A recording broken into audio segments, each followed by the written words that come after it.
Welcome to the Lynette Zang YouTube channel, where we support community and sound money globally.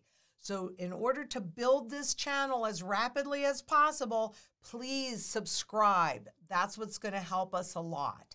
But today we're going to talk about food, which is the single biggest issue for most people as a system resets. And we can certainly look around the world, and I'm going to show you that in a second, and see that this is becoming a bigger and bigger issue, which is why you need to make sure that you have your food security established. And there are all different ways to do that.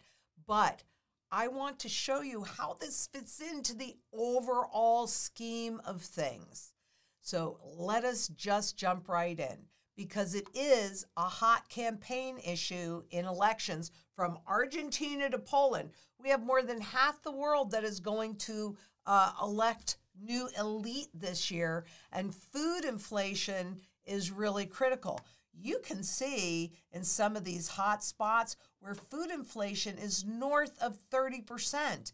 But I want you also to keep in mind that governments, central bankers hide the true inflation that we're dealing with because they know that people can't really quite keep it in your mind. So a little exercise that you could do for yourself is to keep your grocery receipts when you go to the store. That's kind of how I decided what I was going to plant. But let's go back to what's happening on a global basis, because it really is actually critical.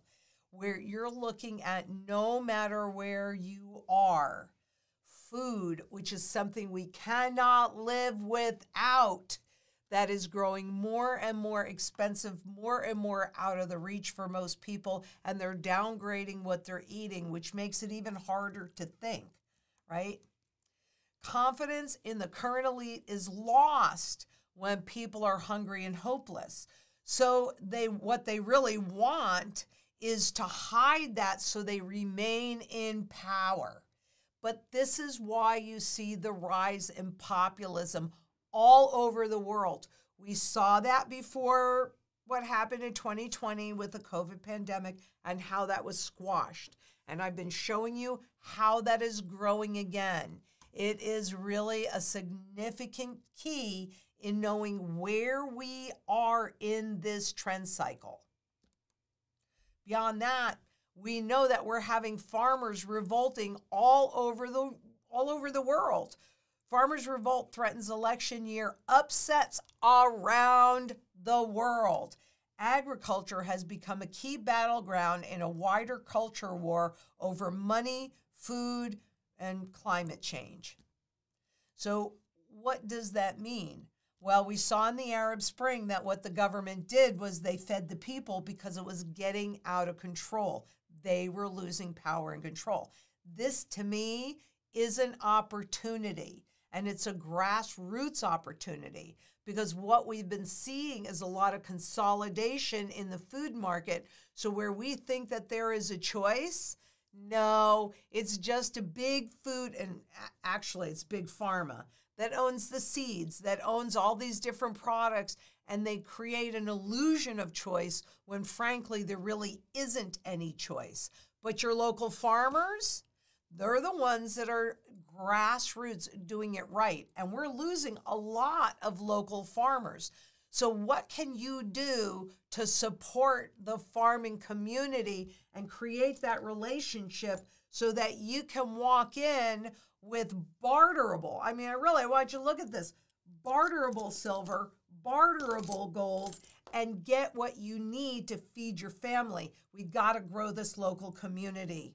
You know, in anything. I mean, I show this because these are just sterling silver, which means they're 92.5% pure. And I'm always talking about Aunt Bessie's salt and pepper shakers. But silver and gold in any form is barterable at its base, and we need to be supporting the local farmers. Farming resonates more in an era of concern about food supplies, and as prices remain a key worry for voters, ensuring affordable nourishment for growing populations is critical. You think? Across the world, agriculture is spreading as a key battleground. The people in power are trying to tame farmers. Is it working? While opponents are really trying to harness their anger. So we still have the political team that's trying to direct the energy of the people. But I'm going to tell you, it's a simple fact. When people are hungry and hopeless, they don't know where their food is coming from, they make choices they would not otherwise make. It's frankly why I converted my entire property into an urban farm so that I could feed as many people as possible. So what are you going to do about it? Because this really is a culture war.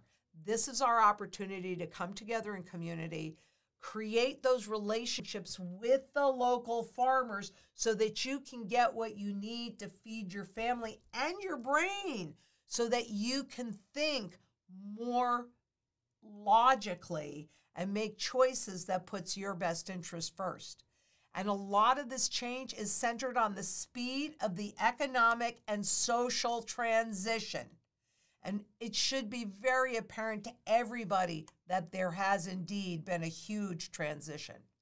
But quite honestly, food security is absolutely essential to your freedom. So coming together, maybe you can go and volunteer on a local farm. Why would that be bad? If somebody comes here and volunteers, they walk away with whatever we happen to have, grapefruits or hot sauce or whatever we happen to have, we're happy to share. It creates a relationship. And if it comes down to somebody that a farmer doesn't know and a farmer that knows you because you go to the farm and you help them out, guess who's going to get the food? So this is far more than just, well, no. I mean, food is the single biggest issue for people. What are you doing for your food security?